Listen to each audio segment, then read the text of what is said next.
Let's look at the quadratic formula. I've been waiting a while to use this one. What did the baby parabola drink?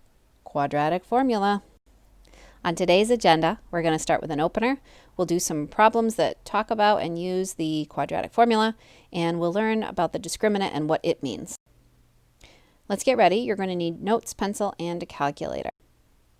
Here's our opener, but no calculator. So I'd like you to pause and try it and simplify it as far as you can.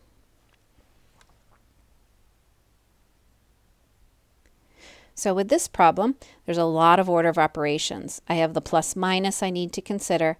I'm squaring a negative, which still means it's going to be positive.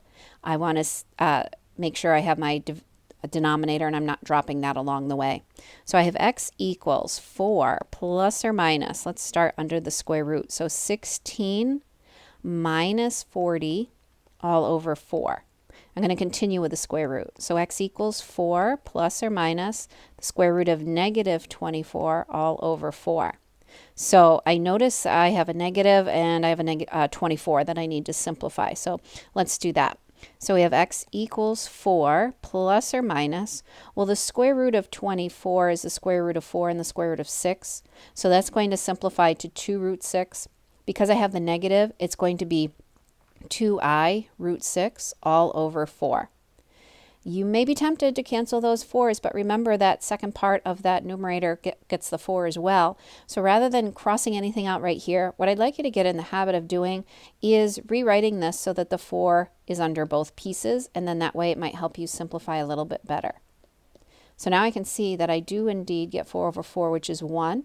And then I have 2 over 4, which is 1/2. So this becomes I root 6 over 2. Remember, the 4 and the 6 doesn't simplify because the 6 is its own grouping. And there is my simplified answer. So let's talk about the quadratic formula. The first thing you need to do is make sure it's set in standard form first, because we are going to be pulling out A, B, and C, and if it's not in the right form, you'll be pulling out the wrong numbers. It also needs to be set to 0 if we're going to solve it. So if there's another number, you will need to subtract or add that over so it's set to 0.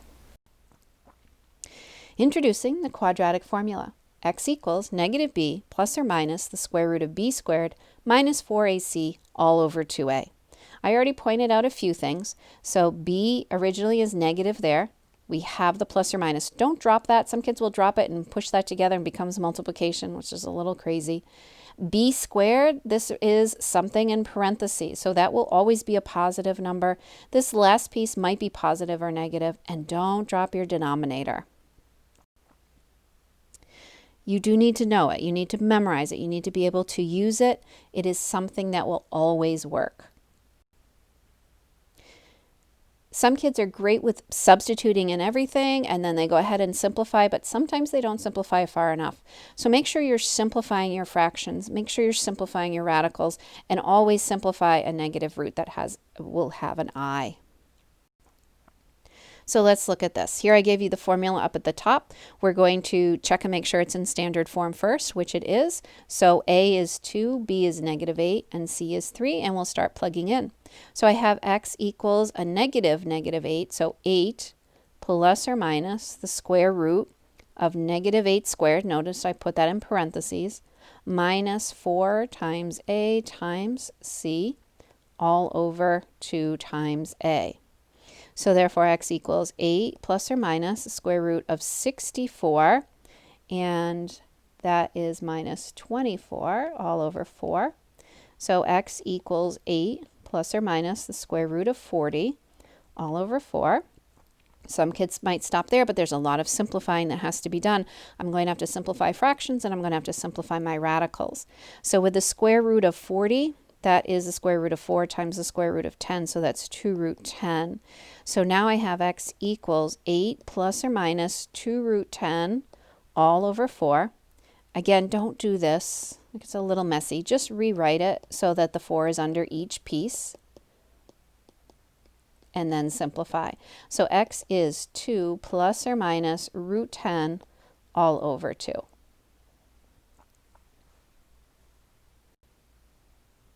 Let's try this one. A is 3, B is 6, and C is 10. So x equals negative b plus or minus the square root of b squared minus 4ac c all over 2a. So I have negative 6 plus or minus 36 minus 120 all over 6. So x equals negative 6. Maybe you can see where this is going. This is going to be a negative 84. So we will have an imaginary answer all over 6.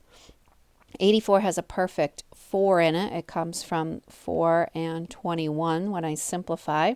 So x equals negative 6 plus or minus 2i root 21 all over 6. X equals negative 6 over 6 plus or minus 2i root 21 all over 6.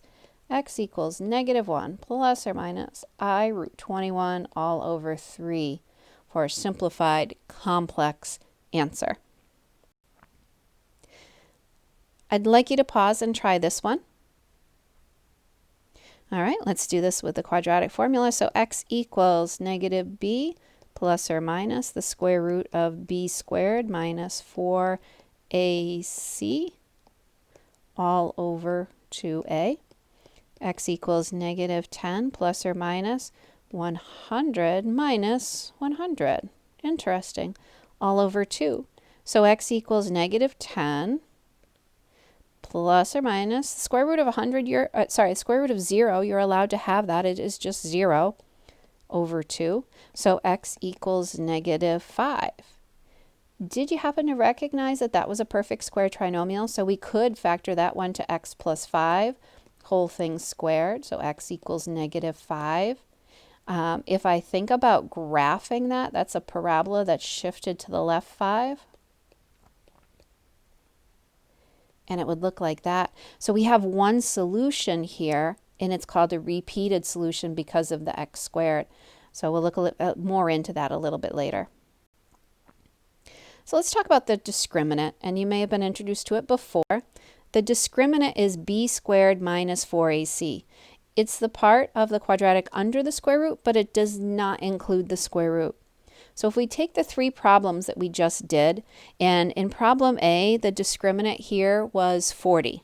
Not the square root of 40, but just 40. The discriminant here was negative 84, and the discriminant in the last one was 0. The answer to the first one was 2 plus or minus root 10 over 2. This one was negative 1 plus or minus I root 21 all over 3. And the answer here was negative 5. So, what do you notice? Well, these are 2 real solutions. These are 2 imaginary solutions. And this is 1 real solution. It's kind of all of the different scenarios we've been looking at. And it all comes back to the discriminant. If the discriminant is positive, like 40, you're going to have 2 real solutions. If the discriminant is negative, you're going to have 2 imaginary. And if the discriminant equals 0, you'll have 1 real solution. It comes from the fact that it would be under a square root. So under a square root means I'm taking plus or minus a positive number, plus or minus a negative number, and plus or minus the square root of 0 is just going to be 0, and that's why I only get 1 solution for something like C.